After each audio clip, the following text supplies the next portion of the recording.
तो आज के इस वीडियो में हम सीखेंगे अध्याय 3 के प्रश्नों को हल करना। अध्याय 3 जिसका नाम है दो चरों वाले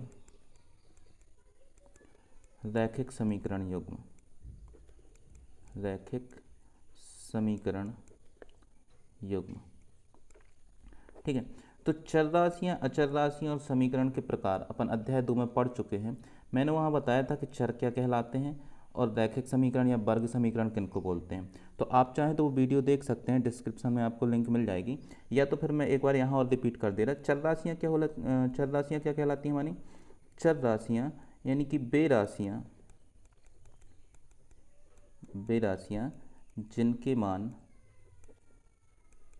निश्चित नहीं होते, है ना, निश्चित नहीं होते। वे राशियाँ जिनके मान निश्चित नहीं होते उनको हम क्या बोलते हैं? चर राशियाँ, जिनको हम कैसे लिखते थे? एक्स वाई जेड या ए बी सी डी कुछ भी लिखते थे, है ना। तो अब यहाँ पे जो चर राशियाँ हमें अध्याय 3 में मिलने वाली हैं, अभी तक हमने अध्याय 2 में जो किया वहाँ पे कोई एक चर राशि थी, या एक्स के रूप में हमें बहुपद मिला, या वाई के रूप में बहुपद मिला, एस के रूप में बहुपद मिला, या टी, कुछ भी एक ही चर राशि के रूप में हमें वो वहाँ पे बहुपद मिला था। लेकिन यहाँ पे चर राशियों की संख्या अब कितनी होने वाली है? 2। और समीकरण का जो प्रकार होगा वो कैसा होने वाला है? रैखिक। रैखिक समीकरण यानी कि इसकी घात कितनी होनी चाहिए? चर राशि की अधिकतम घात कितनी होनी चाहिए? 1। अब युग्म से मतलब ये है कि देखिए दो चर राशियाँ हैं, तो एक समीकरण में जितनी चर राशियाँ होती हैं, समीकरण को हल करने के लिए हमें उतने ही समीकरण की आवश्यकता पड़ती है। तो यहाँ दो चर राशियाँ हैं, तो जाहिर सी बात है हमें समीकरण भी कितने मिलेंगे? 2। इसलिए यहाँ पे क्या लिखा हुआ है? युग्म। युग्म का मतलब क्या होता है? जोड़ा। यानी कि अब हमें समीकरण जितने भी मिलेंगे, दो समीकरण मिलेंगे, दो चर राशियाँ होंगी, उनको हमें हल करना है, ठीक। अब रैखिक समीकरण का जो व्यापक रूप होता है, व्यापक रूप वो किस टाइप का होता है? A X plus B Y plus C बराबर 0, जहाँ ए क्या है? एक्स का गुणांक, बी है वाई का गुणांक और सी है स्वतंत्र पद या अचर राशि, ठीक है। अब यहाँ हमें दो समीकरण मिलने वाले हैं, तो हम इसको क्या नाम दे देंगे? पहले वाले समीकरण को दे देंगे A1, B1 और C1, इन गुणांकों का नाम। ये हो जाएगा हमारा समीकरण 1। और दूसरा समीकरण जो रहेगा वो किस प्रकार का रहेगा? A2x plus B2y plus C2 बराबर 0। ये हो जाएगा हमारे दूसरे समीकरण का रूप। अब यहाँ पे A2 क्या हो जाएगा हमारे दूसरे समीकरण में? x का गुणांक, B2 हो जाएगा दूसरे समीकरण में y का गुणांक और C2 हो जाएगा दूसरे समीकरण में स्वतंत्र पद या अचर राशि, ठीक। अब इसकी जो विधियां हैं, सबसे पहली विधि इसमें आती है हमारी ग्राफ्य विधि। ग्राफ्य विधि। दूसरी आती है हमारी प्रतिस्थापन। तीसरी जो विधि है वो है हमारी विलोपन। और चौथी जो विधि है वो है वज्रगुणन, ठीक है। तो ग्राफ विधि को अभी हम इस वीडियो में नहीं करेंगे। इस वीडियो में हम करेंगे अपनी प्रतिस्थापन विधि, यानी कि जिसके प्रश्न हमें मिलेंगे प्रश्नावली 3.3 में। तो चलते हैं हम प्रश्नों की तरफ, देखते हैं प्रतिस्थापन विधि को। बहुत ही आसान सी एक विधि है, 2-3 स्टेप में होती है। प्रश्न करेंगे, आसानी से समझ में आ जाएगी, ठीक है। प्रश्नावली 3.3 में जो पहला प्रश्न है, निम्न रैखिक समीकरण युग्म को प्रतिस्थापन विधि से हल कीजिए। पहला जो हमें समीकरण दिया है वो है हमारा x प्लस वाई बराबर है 14 और x माइनस वाई बराबर है 4 के। ये हमारा दूसरा समीकरण है। तो प्रतिस्थापन का मतलब क्या होता है? देखिए प्रतिस्थापन का मतलब क्या है? प्रतिस्थापन, तो यहाँ से आपको समझ में आ रहा होगा कि हमें क्या करना है? स्थापना करनी है। किसकी स्थापना करनी है? यहाँ जो समीकरण दिए गए हैं, तो हम यहाँ से क्या करेंगे? पहला समीकरण उठाएंगे अपना। पहले समीकरण से x का मान y के रूप में निकाल लेंगे, या y का मान x के रूप में, जो भी हमें सुविधा लगेगी वो हम कर लेंगे। x का मान y के रूप में या y का मान x के रूप में निकालेंगे, उसको दे देंगे हम समीकरण 3। अब वो समीकरण 3 में जो हमने मान निकाला है x या y का, उसका प्रतिस्थापन हम करेंगे कहाँ? समीकरण 2 में, ठीक है। ये प्रतिस्थापन का मतलब क्या है कि मान को एक जगह से उठा के दूसरी जगह उसकी स्थापना कर देना है, ठीक है। तो हम सबसे पहले कौन सा समीकरण लेंगे? अपना समीकरण 1 से। समीकरण 1 से हमें क्या करना है? x का मान निकालना है क्या के रूप में? y के रूप में। तो y का पक्षांतर जब इस तरफ करेंगे तो y क्या हो जाएगा? ऋणात्मक। ये हो जाएगा हमारा समीकरण 3। अब हमारे पास समीकरण 1 2 3, ठीक। तो समीकरण 1 का काम खत्म हो चुका है, समीकरण का 1 से हमें सिर्फ इतना ही काम लेना है। अब ये समीकरण 3 से जो हमारा मान निकला है x का, वो हमें कहाँ रखना है, समीकरण 2 में। समीकरण 2 में x का मान रखने पर, ठीक।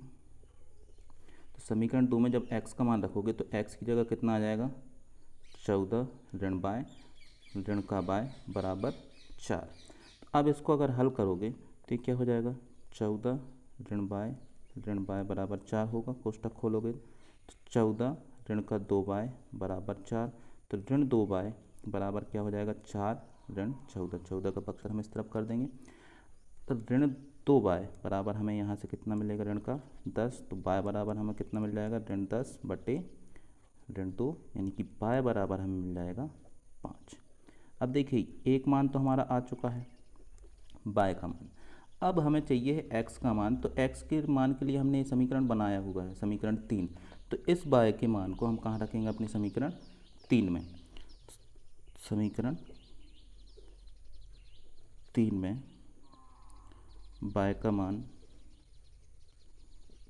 रखने पर, समीकरण 3 में बाय का मान रखेंगे तो समीकरण 3 x बराबर 14 ऋण बाय का मान कितना है, 5, तो x बराबर कितना हो जाएगा, 9।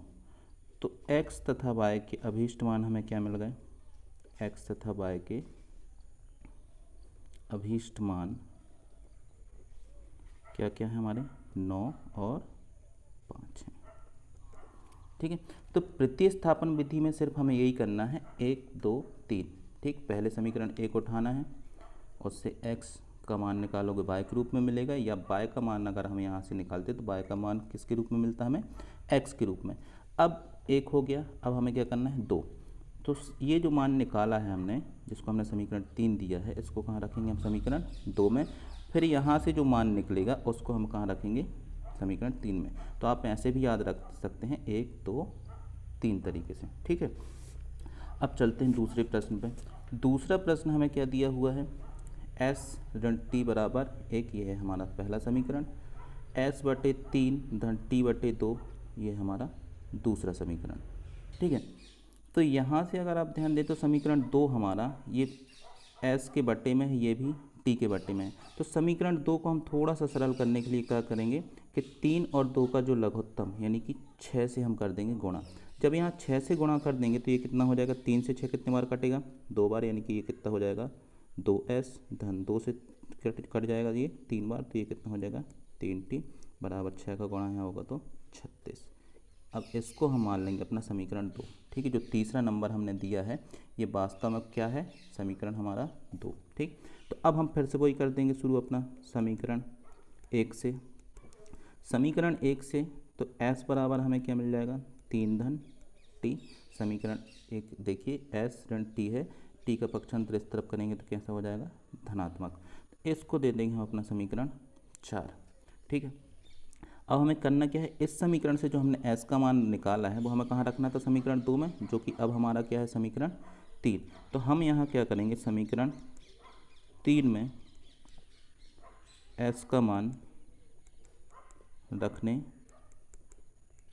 पर, तो यहाँ से जब मान रखोगे ये कितना हो जाएगा, 2 3 धन t, s का मान कितना रखना था हमें, 3 धन t रख दिया, धन 3t बराबर 36। तो अब 2 से अंदर गुणा करेंगे तो कितना हो जाएगा, 6 धन 2t धन 3t बराबर 36। तो 6 का पक्षांतर इस तरफ कर लेते हैं, इनको जोड़ देते हैं। तो यहाँ से 2 जोड़ोगे तो कितना हो जाएगा, ये 5t बराबर 36, और 6 को हम इस तरफ ले आते हैं, ऋण का 6।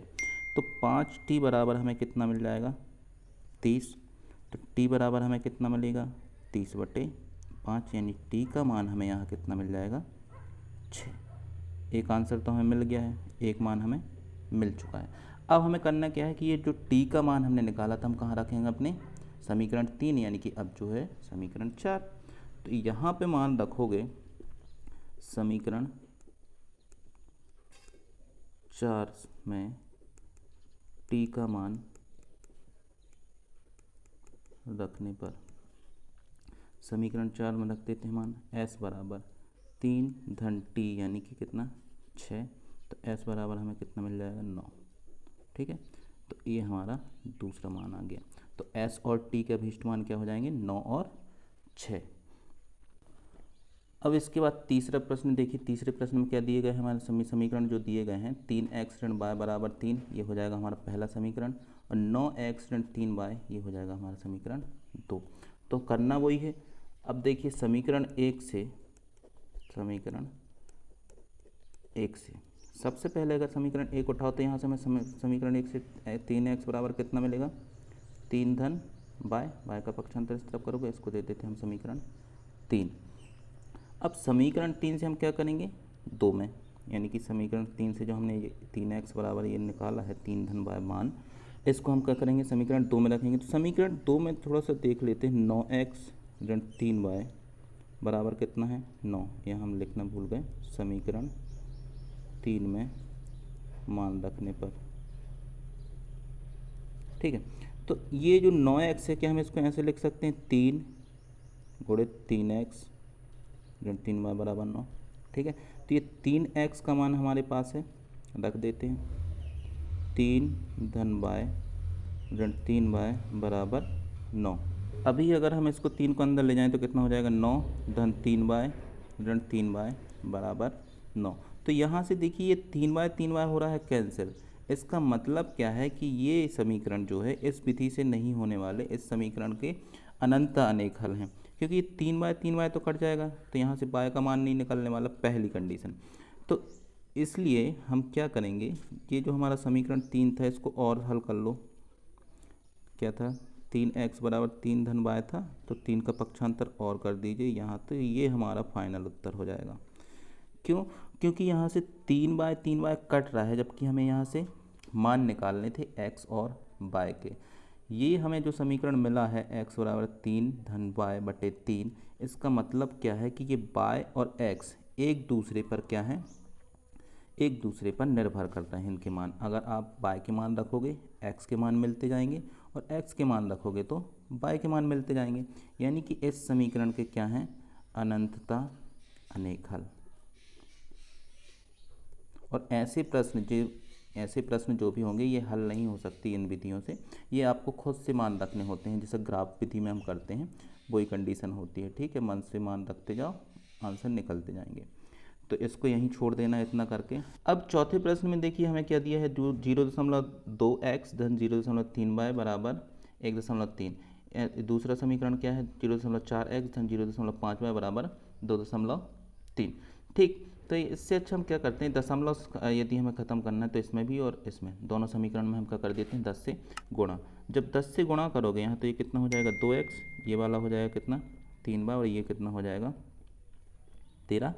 इसको दे देते हैं हम समीकरण 1, और यहाँ गुणा करोगे तो कितना हो जाएगा 4x धन 5y बराबर 23। इसको हम दे देते हैं अपना समीकरण 2। अब हम उठाते हैं अपना समीकरण 1 से समीकरण 1 से 2x बराबर हमें क्या मिल जाएगा 13 ऋण 3y। ठीक है, इसको देते हैं हम समीकरण अपना 3। अब समीकरण दूसरे समीकरण को अगर देखो तो ये हमें मान रखना है समीकरण 2 में x का मान रखने पर। तो ये 4x है, 4x को हम क्या ऐसे लिख सकते हैं 2 गुणित 2x। ठीक है, धन 5y बराबर 23 है। तो अब हम यहाँ 2x का मान यहाँ रख देते हैं। 2x का मान हमें कितना मिला था 13 ऋण 3y धन 5y बराबर 23। गुणा करोगे तो कितना हो जाएगा 26 ऋण 6y धन 5y बराबर 23। ठीक है, तो यहाँ से बचेगा क्या हमारे पास ऋण का y, और ये 26 इस तरफ जाएगा घट जाएगा, कितना बचेगा ऋण का 3। तो ऋण y बराबर ऋण 3 है, तो y बराबर कितना होना चाहिए 3। ठीक, तो y का मान हमें मिल गया, एक आंसर तो हमारा ये हो गया। अब दूसरा हमें करना क्या है x का मान चाहिए। तो x के मान के लिए हम क्या करेंगे y का जो हमने मान निकाला इसको कहाँ रखेंगे समीकरण 3 में। तो समीकरण 3 में y का मान रखने पर, ठीक है, 2x बराबर 13 ऋण 3 और y का मान कितना है 3, तो 2x बराबर क्या मिलेगा हमें 13 ऋण 9, तो 2x बराबर कितना मिल जाएगा हमें 4, x बराबर कितना मिल जाएगा 2, तो दूसरा उत्तर हमारा यहाँ से मिल जाएगा। ठीक है, इसके बाद प्रश्न 5, इसी का पांचवा प्रश्न है, ये है हमारा समीकरण 1, ये है समीकरण 2। सबसे पहले क्या करेंगे हम, ठीक, तो यहाँ से हम क्या किसका मान निकालेंगे x का, बराबर हमें क्या मिलेगा ऋण करनी 3y। ठीक, तो x बराबर हमें क्या मिल जाएगा ऋण करनी 3/2 बाय, ठीक है, ये ऐसा आएगा करनी 3 बटे करनी 2, तो हम इसको क्या लिख सकते हैं करनी 3/2। ठीक है, ये हो गया हमारा समीकरण 3। अब समीकरण 3 से x का मान कहाँ रखेंगे, x का मान रखेंगे समीकरण 2 में। समीकरण 2 में मान रखोगे तो कितना हो जाएगा करनी 3 गुणित ऋण करनी 3/2 बाय ऋण 8y बराबर कितना है 0। तो यहाँ करनी 3 से करनी 3 में गुणा हो जाएगा, तो ये तो हो जाएगा ऋण का 3 बटे करनी 2 बाय ऋण करनी 8y बराबर 0। यहाँ देखिए करनी 2 आ जाएगा हमारा लघुत्तम, तो ये ऋण का 3y तो ज्यों का त्यों रहेगा। करनी 2 से यहाँ गुणा करो कितना हो जाएगा करनी 16y बराबर 0। ठीक है, यानी कि यहाँ से हमें क्या मिला ऋण का 3y और करनी 16 का मतलब क्या है 4y बराबर 0। करनी 2 का पक्षांतर करोगे 0 से गुणा होगा, ये 0 हो जाएगा। तो ऋण का 7y बराबर है 0, तो y बराबर भी कितना होगा 0। अब y का मान यदि हम समीकरण 3 में रखते हैं, समीकरण 3 से, तो यहाँ x बराबर ऋण करनी 3/2 और गुणा में क्या आएगा 0, यानी कि x का मान भी कितना हो जाएगा 0, क्योंकि किसी भी संख्या से किसी भी संख्या में 0 से यदि गुणा करते हैं तो उसका उत्तर कितना आएगा 0। तो ये दोनों मान हमें क्या मिले हैं 0 0। अब इसके बाद लास्ट प्रश्न जो हमारे पास बचा हुआ है ये है 3x/2 ऋण 5y/3 बराबर ऋण का 2, x/3 धन y/2 बराबर 13/6। तो यहाँ भी ये बट्टे वाली संख्या यदि हम अलग करना चाहें, ख़त्म कर देंगे तो समीकरण थोड़ा सा हमारा आसान हो जाएगा। इसलिए हम क्या करेंगे यहाँ भी गुणा कर देंगे 6 से, 2 और 3 के लघुत्तम से, यहाँ भी गुणा कर देंगे 6 से। यहाँ 6 से गुणा करोगे तो 2 से 6 कट जाएगा 3 बार, 3 का गुणा होगा 3 में तो कितना हो जाएगा 9x। 3 से 6 कितने बार कटेगा 2 बार, 2 का गुणा होगा यहाँ तो ये कितना हो जाएगा 10y बराबर ऋण का 12। इसको दे देते हैं हम समीकरण 1। यहाँ गुणा करोगे तो ये कितना मिलेगा हमें 2x धन का 3y बराबर 13, ये हो जाएगा हमारा समीकरण 2। अब समीकरण 1 उठाएंगे समीकरण 1 से, ठीक है, समीकरण 1 से हमें क्या मिलेगा 9x बराबर ऋण 12 धन का 10y। तो x बराबर हमें क्या मिलेगा ऋण 12 धन 10y बटे 9। इसको हम दे देते हैं समीकरण 3। चाहे तो आप इसको ऐसे भी लिख सकते हैं 10y ऋण का 12, ये धनात्मक पद पहले लिख दीजिए बाद में ये, हालांकि इससे कोई फर्क नहीं पड़ने वाला, हमें तो उत्तर निकालना है, मान निकालना है बस। ठीक है, तो अब समीकरण 3 से हम जो मान निकाला है x का कहाँ रखेंगे अपने समीकरण 2 में, रख दीजिए समीकरण 2 से 2 गुणित 12 10/9 धन का कितना है 3y बराबर 13। तो ये गुणा करोगे तो कितना हो जाएगा ऋण का 24 धन का 20y बटा 9 धन 3y बराबर 13। अब देखिए यहाँ या तो 9 हम लघुत्तम ले लें या तो 9 से गुणा कर दें, जो भी करना है 9 से गुणा कर लेते हैं हम। ठीक है, लघुत्तम लोगे वही बात है, 9 से गुणा करोगे वही बात, हमें सिर्फ ये 9 ख़त्म करना है क्योंकि यहाँ से, तो ये हम यदि 9 से गुणा कर देते कितना हो जाएगा 24 धन का 20y 9 तिया 27y बराबर ये वाला हो जाएगा कितना 117। ठीक है, अब ये हमारा 24 है, यहाँ से देखिए कितना हो जाएगा 47y बराबर 24 का पक्षांतर इस तरफ करोगे ये जुड़ जाएगा। ठीक, तो अभी हमें कितना मिला है 47 बाय बराबर, यहाँ से जोड़ोगे तो 7 4 11 और 3 और 1 4 1, ठीक, 141। तो बाय बराबर 141/47 होगा। तो बाय बराबर ये कितने बार कट जाएगा, 7, ठीक है, 3 बार कट जाएगा, 7 या 21 12 14। तो बाय का मान हमें कितना मिल गया 3। अब बाय का मान हमें कहाँ रखना अपने समीकरण 3 में, चलते हैं समीकरण 3 की तरफ।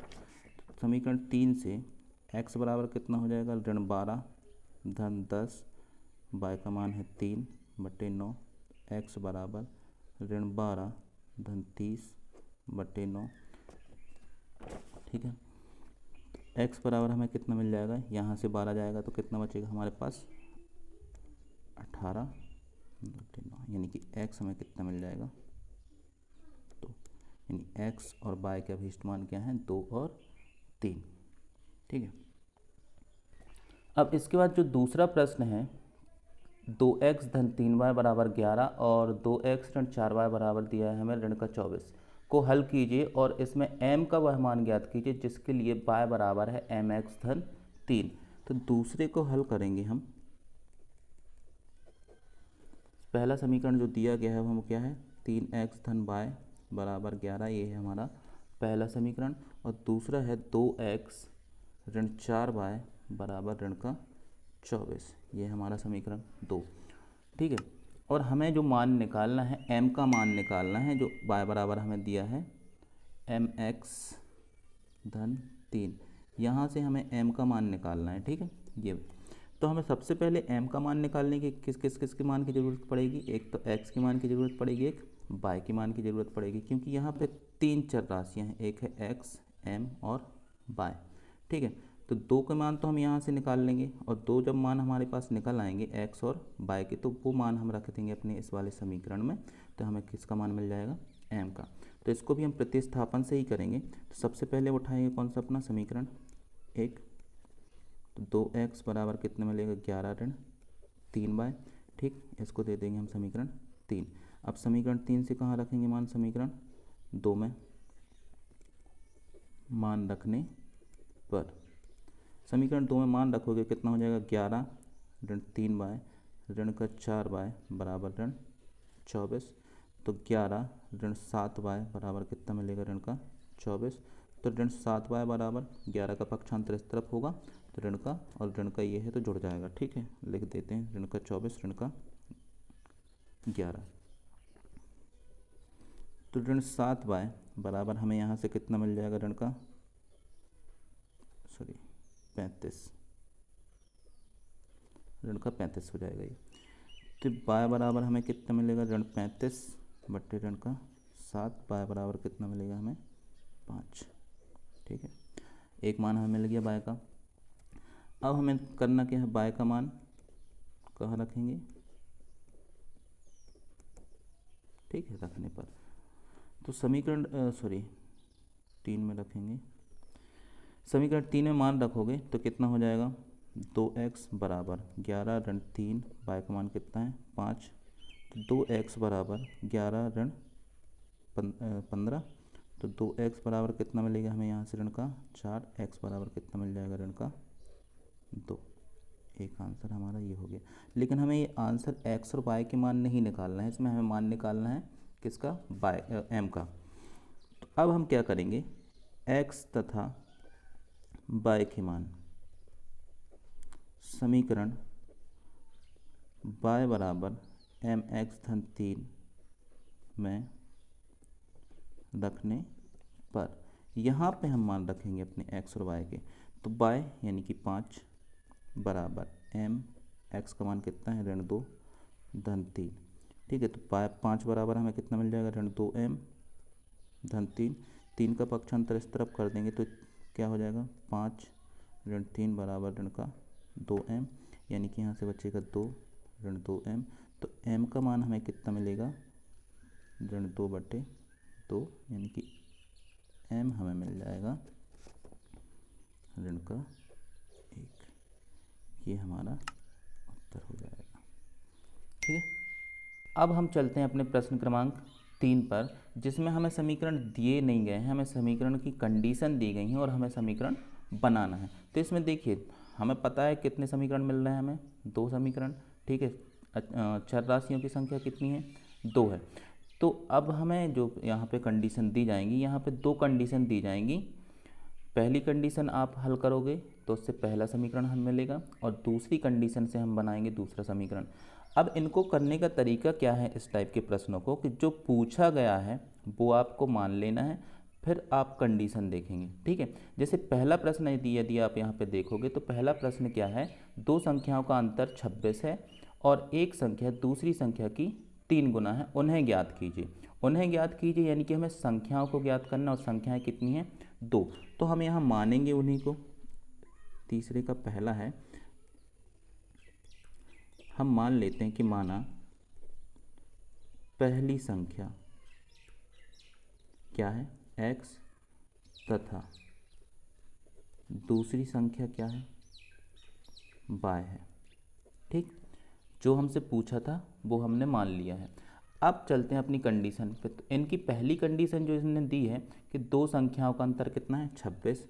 तो अब हम यहाँ लिखेंगे प्रश्नानुसार या शर्त के अनुसार। तो यदि हम इन कंडीशन देखें तो क्या क्या बोला था हमसे, 2 संख्याओं का अंतर है 26, अंतर यानी कि x ऋण y बराबर है 26, पहली संख्या ऋण दूसरी संख्या बराबर है 26, दोनों संख्याओं का अंतर। ये मिल गया हमें समीकरण 1। अब दूसरी कंडीशन क्या है, एक संख्या दूसरी संख्या की 3 गुना है, यानी कि x बराबर है 3y। पक्षांतर कर देंगे इसका, तो x ऋण 3y बराबर कितना हो जाएगा, 0। ये हो जाएगा हमारा समीकरण 2। अब यहाँ हम हल करेंगे इसको समीकरण 1 से, प्रतिस्थापन विधि से ही हल करना है इनको। तो समीकरण 1 से x बराबर हमें कितना मिलेगा, 26 धन y, ये हो जाएगा हमारा समीकरण 3। अब समीकरण 3 से x का मान हम कहाँ रखेंगे, समीकरण 2 में। अब हम बोलेंगे समीकरण 2 से कितना हो जाएगा, 26 धन y ऋण 3y बराबर 0। 26 ऋण का 2y बराबर 0, तो 2y ऋण का बराबर ये कितना हो जाएगा, ऋण का 26, यानी कि y बराबर हमें कितना मिल रही है, 13 मिल गया y का मान। अब y का मान हम कहाँ रखेंगे, समीकरण 3 में। समीकरण 3 से x बराबर 26 धन y यानी कि 13, तो x बराबर हमें कितना मिल जाएगा, 39। यानी कि हमने अब देखिए x किसको माना था, अब हमें मान वापस करने पड़ेंगे। यहाँ से x हमने किसको माना था, पहली संख्या, और y किसको माना था, दूसरी संख्या को। तो यहाँ हम क्या लिखेंगे, अतः पहली संख्या कितनी है, 39, तथा दूसरी संख्या कितनी मिली थी हमें, 13। यही हमारा आंसर होगा। अब दूसरे प्रश्न में हमसे बोला गया है कि 2 संपूरक कोणों में बड़ा कोण छोटे कोण से 18 डिग्री अधिक है, उन्हें ज्ञात कीजिए, ठीक है। तो संपूरक कोण की शर्त क्या है, सबसे पहले तो आपको ये पता होना चाहिए कि संपूरक कोण जो होते हैं, संपूरक कोण यानी कि ऐसे कोण जिनका योग कितना हो, 180 अंश, ठीक है। तो यहाँ पे हमें जो कंडीशन दी गई है वो संपूरक कोण में दी गई है। संपूरक कोण की कंडीशन ये है कि उनका योग कितना होना चाहिए, 180 अंश। जिन भी कोणों का योग होता है उनको हम संपूरक कोण बोलते हैं, ठीक है। तो अब यहाँ एक बड़ा कोण है, एक छोटा कोण है। तो हम पहले मान लेंगे कि माना बड़ा कोण क्या है, x अंश, तथा छोटा कोण क्या है, छोटा कोण को हम मान लेंगे y अंश है, ठीक है। ये जब आप मान रहे होंगे तो आप यहाँ पे थोड़ा सा ध्यान रखेंगे इकाइयों का, कि यदि कोण बोला है तो आप अंश में मानेंगे, यदि लंबाई पूछिए तो सेंटीमीटर या मीटर वो प्रश्न में दी रहेगी, ठीक है। यदि आयु की बात चलेगी तो हम यहाँ क्या मानेंगे, वर्ष, ठीक है। और यदि किसी पैसे ऐसे की बात चल रही है तो रुपए मान लेंगे, अगर दूरी की बात चल रही है तो बता ही चुके हैं किलोमीटर या कुछ भी, जो भी प्रश्न के हिसाब से ही मानना है इसको, इकाई के सहित मानेंगे आप इन मानों को, एक्स और वाई को। ठीक है, तो बड़ा कोण हमने क्या माना है, एक्स अंश, और छोटा कोण हमने क्या माना है, वाई अंश। अब यहाँ पे कंडीशन देखें तो ये दोनों संपूरक कोण है, तो पहली कंडीशन तो हमें यही मिल जाएगी। तो प्रश्नानुसार यदि हम चलें प्रश्नानुसार, तो पहली कंडीशन तो हमारी यही हो जाएगी, एक्स प्लस वाई बराबर 180 अंश, क्योंकि दोनों हैं संपूरक। ठीक है, अब दूसरी कंडीशन इनने जो बोला है कि जो बड़ा कोण है छोटे कोण से 18 डिग्री, तो बड़ा कोण क्या है, x बराबर है किसके, छोटा कोण प्लस 18, बड़ा कोण छोटे कोण से 18 डिग्री बड़ा है। ठीक है, तो यहाँ से हम y का पक्षांतर यदि कर दें तो x ऋण y बराबर हमें कितना मिल जाएगा, समीकरण। तो अब मैं इन समीकरण को हल नहीं करता, मैं सिर्फ समीकरण बना रहा हूँ, आप इनको अब हल कर लेंगे, इतना मुझे पता है। ठीक है, बहुत सारे सवाल मैंने हल करके बता दिए, तो अब क्या करेंगे, हम सिर्फ समीकरण बनाएंगे, हल आप करेंगे उसका, और यदि हो सके तो आंसर आप अपने कमेंट कर दीजिएगा। ठीक, अब तीसरा प्रश्न जो है, तीसरा प्रश्न, इसमें हमसे क्या बोला है, एक क्रिकेट टीम के कोच ने 7 बल्ले तथा 6 गेंद कितने में खरीदी हैं, 3,800 रुपये में खरीदी। बाद में उसने 3 बल्ले और 5 गेंद 1,750 रुपये में खरीदी। प्रत्येक बल्ले और प्रत्येक गेंद का मूल्य हमसे पूछा गया है। ठीक है, तो जो पूछा है हमें वो मानना है, तो हमसे पूछा क्या है, प्रत्येक बल्ले का और प्रत्येक गेंद, यानी कि एक बल्ले का, तो अपन मान लेंगे कि एक बल्ले का मूल्य क्या है, x रुपये, तथा एक गेंद का मूल्य कितना है, y रुपये है। ठीक, अब इनकी पहली कंडीशन क्या है उसको ध्यान से पढ़िए कि 7 बल्ले हैं। यहाँ चलते हैं प्रश्नानुसार, बल्लों की संख्या क्या है, 7 x, दूसरा 6 गेंदें हैं, 6 बाय, टोटल कितने में खरीदें इनको, 3,800 रुपये में। ठीक है, यदि मान लीजिए एक बल्ले की कीमत 10 रुपये है, तो 2 बल्लों की कीमत कितनी होगी, 20, यानी कि इसको हम क्या लिखेंगे, 2 × 10। ठीक, 3 बल्लों की या 5 बल्लों की पूछे तो कितना हो जाएगा, ये 50 हो जाएगा ना, यानी कि इसको हम क्या लिख सकते हैं, 5 × 10, यानी कि बल्लों की संख्या, ये 5 क्या है, बल्लों की संख्या, और ये क्या है हमारा, एक बल्ले का मूल्य। तो यहाँ पे बल्लों का मूल्य क्या है हमारा, x, और बल्लों की संख्या क्या है, 7, तो ये कितना हो जाएगा, 7x। और गेंद का मूल्य हमने क्या माना था, y, और गेंदों की संख्या कितनी दी गई है पहली कंडीशन में, 6, तो गेंदों का कुल मूल्य कितना हो जाएगा, 6y। तो 7 बल्ले और 6y, मतलब टोटल जो इनने दिया है, कितना दिया है, 3800, ये हमारा हो जाएगा पहला। अब दूसरे में इनने कितनी गेंदें खरीदी और कितने बल्ले खरीदे हैं, दूसरे में इनने लिए हैं 3 बल्ले और 5 गेंदें, है ना, 5 गेंदें, टोटल कितने में खरीदे हैं, 1750 में, ये हो जाएगा हमारा समीकरण 2। अब इन समीकरणों को आप हल करेंगे तो आपको x और y के मान मिलेंगे, x और y के मान मिलेंगे, यानी x क्या है हमारा, एक बल्ले का मूल्य, और y हमारा क्या हो जाएगा, दूसरे बल्ले का मूल्य। ठीक, अब बात करते हैं हम अपने चौथे प्रश्न की। अब चौथे प्रश्न में हमसे क्या बोला गया है, एक नगर में टैक्सी के भाड़े में एक नियत भाड़े के अतिरिक्त चली गई दूरी पर भाड़ा सम्मिलित किया जाता है।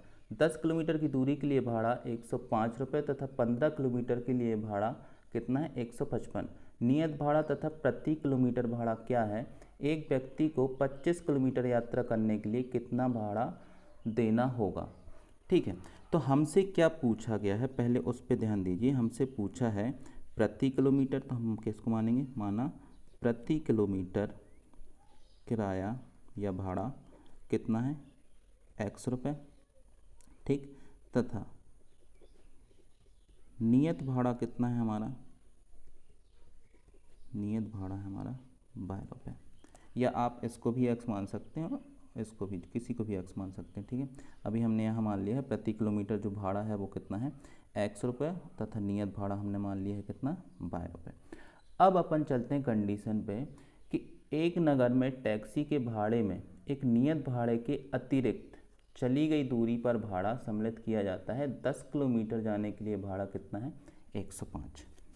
ठीक है, ये नियत भाड़े का कार्यक्रम जो इसमें है वो समझ लीजिए कि आखिर है क्या, क्योंकि इस टाइप के 2-3 प्रश्न हैं। एक मैस वाला है भोजन खाने आने का, एक आपका ये टैक्सी वाला है, और एक है पुस्तकालय। ऐसे 3 प्रश्न हैं आपको, हर प्रश्नावली में एक इस टाइप का प्रश्न मिलेगा।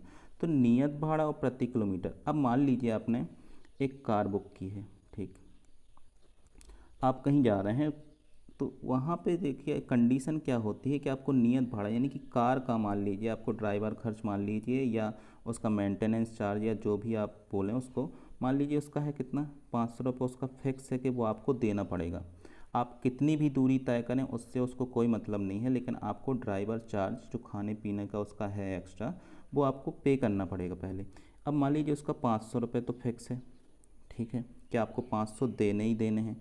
और वो कार जो आपने ली है वो 10 रुपये प्रति किलोमीटर उसका किराया है। अब मान लीजिए आप 5 किलोमीटर की यात्रा तय कर रहे हैं, तो 5 किलोमीटर में ये प्रति किलोमीटर किराया तो आप देंगे ही 5 के हिसाब से, यानी कितना देंगे आप, 50 रुपये तो ये देने ही हैं, प्लस ये 500 भी आपको देने हैं। तो आपने टोटल 5 किलोमीटर की यात्रा में कितना दिया इसको, 550 रुपये। ठीक है, ये हो जाएगा उसका क्या, नियत, और ये क्या था इसका, प्रति किलोमीटर, है ना। तो यहाँ पे नियत किराया है हमारा कितना, बाय, जो आपको देना ही देना है, और प्रति किलोमीटर आप फिर जितना जाएंगे उतना आपको देना है। तो ये व्यक्ति कितना किलोमीटर गया है, 10 किलोमीटर, तो 10x ये तो आपको देना ही, मतलब 10 किलोमीटर का तो आप देंगे ही, प्लस बाय ये आपको देना ही पड़ेगा क्योंकि ये उसका फिक्स है। तो 10x बराबर 10x धन बाय बराबर कितना, इन्होंने टोटल कितना दिया था, 105, तो ये हो जाएगा 105, ये हो जाएगा हमारा समीकरण एक। दूसरी कंडीशन में इसने क्या बोला है कि 15 किलोमीटर के लिए कितना है, 155, यानी कि ये 15 किलोमीटर का भाड़ा प्लस नियत भाड़ा टोटल कितना है, 155, ये हो जाएगा हमारा समीकरण 2। अब इनकी तीसरी जो बात है इनकी कि यदि एक व्यक्ति को 25 किलोमीटर जाना है तो कितना देना पड़ेगा। ठीक है, तो यहाँ से जब आप समीकरण 1 और 2 को हल करेंगे तो आपको x और y के मान मिलेंगे, तो आपको पता चल जाएगा प्रति किलोमीटर कितना ले रहा है और उसका नियत भाड़ा कितना है। तो अब उसके बाद इसको कितना जाना है, 25 किलोमीटर, यानी कि 25x और प्लस नियत किराया, इसका आपको मान निकालना है। तो आप ये वाला क्वेश्चन ज़रूर कमेंट करेंगे। तो अब चलते हैं हम अपने अगले प्रश्न की तरफ। अगले प्रश्न में हमसे बोला गया है कि यदि किसी भिन्न के अंश और हर दोनों में 2 जोड़ दिया जाए तो वह भिन्न कितनी हो जा रही है, 9/11, और यदि अंश और हर दोनों में 3 जोड़ दिया जाए तो वह भिन्न कितनी हो जा रही है, 5/6। हमें भिन्न ज्ञात करना है, हमें ज्ञात क्या करना है, भिन्न। तो हम मानेंगे क्या, भिन्न, और भिन्न क्या होती है हमारी, अंश और हर, इसको ही हम बोलते हैं भिन्न। अंश और हर के रूप में जो संख्याएं लिखी होती हैं, यानी कि कुल मिला के परिमेय संख्याओं की बात चल रही है यहाँ। ठीक है, तो हम मानेंगे कि माना अंश कितना है, x, तथा हर क्या मान लेंगे हम, y है। तब हमारी भिन्न क्या हो जाएगी, तब भिन्न बराबर हो जाएगी x/y। अब चलते हैं हम कंडीशन पे। तो इनकी पहली कंडीशन क्या है कि अंश और हर दोनों में 2 जोड़ दें तो भिन्न कितनी हो रही है, 9/y। प्रश्नानुसार अंश में 2 जोड़ना है यानी x धन 2 बटे y में 2 जोड़ना है यानी कि y धन 2। तो इस भिन्न का जो मान है वो कितना हो रहा है, 9/11। ये भिन्न किसके बराबर हो जा रही है, 9/11 के। अब जब भी आपको ऐसी कोई संख्याएं मिलें कि ये बराबर में हो, दोनों भिन्नात्मक हों, और आपको मान निकालना है, तो आप क्या करते हैं, तिर्यक गुणा करते हैं, यानी कि इसके हर का इसके अंश से गुणा करेंगे और इसके हर का इसके अंश से गुणा करेंगे।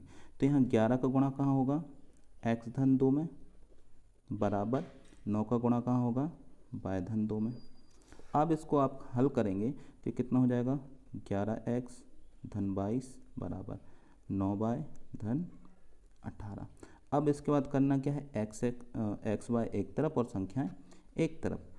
तो 11x इस तरफ से आ जाएगा ऋण का 9y बराबर, ये 18 पहले से है, ये इस तरफ जाएगा ऋण का 22। तो यहाँ पे 11x ऋण 9 बराबर हमें कितना मिल जाएगा, ऋण का 4। ये हो जाएगा हमारा समीकरण 1। अब दूसरी कंडीशन यदि हम इनकी देखें तो दूसरी कंडीशन क्या है कि यदि अंश और हर दोनों में 3 जोड़ दें, अभी 2 जोड़ा था, अब कितना जोड़ना है, 3, तो x धन 3 बटे y धन 3 बराबर कितना हो जाएगा, 5 बटे 6। तो अब फिर से वही करेंगे तिर्यक गुणा, तो 6 का गुणा कहाँ होगा, x धन 3 में बराबर 5 का गुणा कहाँ होगा, y धन 3 में। इसको हल करोगे तो ये 6x धन 18 बराबर 5y धन 15, तो 6x ऋण 5y बराबर क्या होगा, 15 ऋण 18, यानी कि 6x ऋण 5y बराबर कितना है, ऋण 3। ये हो जाएगा हमारा समीकरण 2। तो अब आपके पास समीकरण 1 और 2 दोनों हैं, आप इनको हल करेंगे तो किसका मान मिलेगा, x और y का। और x और y का हमें मान कहाँ रखना है, यहाँ पे। मान लीजिए x बराबर आता है आपका 5, तो ये कितना हो जाएगा 5, और y बराबर आता है 7, ये हो जाएगा 7, यानी कि हमारी भिन्न अभिष्ट भिन्न जो हो जाएगी क्या हो जाएगी, 5/7। ठीक। 5वें प्रश्न में हमसे बोला गया है कि 5 वर्ष बाद जैकब की आयु उसके पुत्र की आयु से 3 गुनी हो जाएगी। 5 वर्ष पूर्व जैकब की आयु उसके पुत्र की आयु की 7 गुनी थी, उनकी वर्तमान आयु क्या है। तो आयु वाले प्रश्नों में आपको हमेशा वर्तमान आयु मान के चलना है। ठीक है, तो हम यहाँ क्या मानेंगे, माना। सबसे पहले कौन सा शब्द आया था, जैकब, तो जैकब की वर्तमान आयु कितनी है, x वर्ष, तथा अब दूसरा क्या था उसका पुत्र, तो पुत्र की वर्तमान आयु कितनी है, y वर्ष है। ठीक। अब यदि हम प्रश्न के अनुसार चलें, प्रश्न अनुसार पहली जो हमें कंडीशन दी गई है वो क्या है, 5 वर्ष बाद की। तो अभी वर्तमान आयु हमने मान के रखी है, तो 5 साल बाद चलते हैं हम इनके, 5 साल बाद जैकब की आयु कितनी हो जाएगी, जैकब की आयु अभी x वर्ष है, तो 5 साल बाद, जब भी ये बाद वाला आएगा तो हमेशा आप क्या करेंगे, प्लस, है ना। यदि मान लीजिए आज कोई व्यक्ति 12 साल का है, तो 5 साल बाद कितना का हो जाएगा, 17 का, तो यहाँ क्या हुआ है, 12 + 5। ठीक है। और यदि पहले की आयु पूछता कि यदि आज वो 12 वर्ष का है, तो 5 वर्ष पहले कितने का रहा होगा, तो कितने का रहा होगा, 7 का, यानी कि 12 ऋण 5 है। तो यहाँ क्या है, 5 साल बाद। तो आज यदि वो x वर्ष का है, तो 5 साल बाद कितने का हो जाएगा, x धन 5 वर्ष का। ठीक है, जो भी वर्तमान आयु रहेगी उसमें 5 और जुड़ जाएंगे। तथा पुत्र की आयु कितनी हो जाएगी, पुत्र की आयु ये होगी कितनी, y धन 5 वर्ष। ठीक, इसमें भी 5 साल जुड़ जाएंगे। अब यहाँ पे कंडीशन हमें जो दी गई है उस पे ध्यान दीजिए कि 5 वर्ष बाद जैकब की आयु, जैकब की आयु किसके बराबर है, जैकब की आयु उसके पुत्र की आयु से 3 गुनी, 3 गुना पुत्र की आयु। ठीक है, तो जैकब की 5 वर्ष बाद आयु कितनी है, x धन 5, 3 गुना पुत्र की आयु कितनी है, y धन 5। तो x धन 5 बराबर कितना मिलेगा, 3y धन 15। y का पक्षांतर इस तरफ कर लेते हैं हम, तो x ऋण 3y 15, और ये 5 इस तरफ आ जाएंगे तो ऋण का 5, तो x ऋण 3y बराबर कितना मिल गया हमें, 10। ये हो जाएगा हमारा समीकरण 1। अब अगली कंडीशन जो दी गई है वो कब की है, 5 वर्ष पूर्व, 5 साल पहले की कंडीशन दी गई है हमें। तो 5 साल पहले, आज यदि ये x वर्ष का है तो 5 साल पहले कितने का रहेगा, 5 घट जाएंगे, है ना। यदि आज 12 का होता तो 5 साल पहले कितने का रहा होगा, ये 7 वर्ष का ना, यानी 12 में से 5 घटाओगे। तो आज यदि ये x वर्ष का है तो 5 साल पहले जैकब कितने के रहे होंगे, जैकब की आयु ये रहा होगा कितना, x ऋण 5 वर्ष। जितनी भी अभी है उसमें से 5 घट जाएगा, तो अभी कितनी है, x। तथा पुत्र की आयु कितनी है, पुत्र की आयु अभी वर्तमान आयु 5 है, y है, तो उसमें से क्या करेंगे, 5 घटा देंगे, तो ये मिल जाएगी हमें पुत्र की आयु। अब ध्यान दीजिए इसकी दूसरी कंडीशन जो है कि 5 वर्ष पूर्व जैकब की आयु उसके पुत्र की आयु की 7 गुनी थी। जैकब की आयु जो थी, जैकब की आयु बराबर 7 गुना था किसकी, पुत्र की आयु। जैकब की आयु कितनी है, x ऋण 5, 7 गुना इसकी कितना है, y ऋण 5। तो x ऋण 5 बराबर 7y ऋण 35 हो जाएगा। तो x ऋण 7y बराबर ऋण का 35 और धन का 5, ये इस तरफ आएगा। तो x ऋण 7y बराबर कितना मिलेगा हमें, ऋण का 30। ये हो जाएगा हमारा समीकरण 2। अब समीकरण 1 और 2 हमारे पास हैं, हल करोगे आप तो इसको x और y के मान मिल जाएंगे। तो x हमने जिसकी मानी थी जैकब की वर्तमान आयु, जो भी x का मान मिलेगा वो जैकब की वर्तमान आयु हो जाएगी, और जो भी y का मान मिलेगा वो उसके पुत्र की वर्तमान आयु हो जाएगी। ठीक है, तो अब अगले वीडियो में मिलते हैं।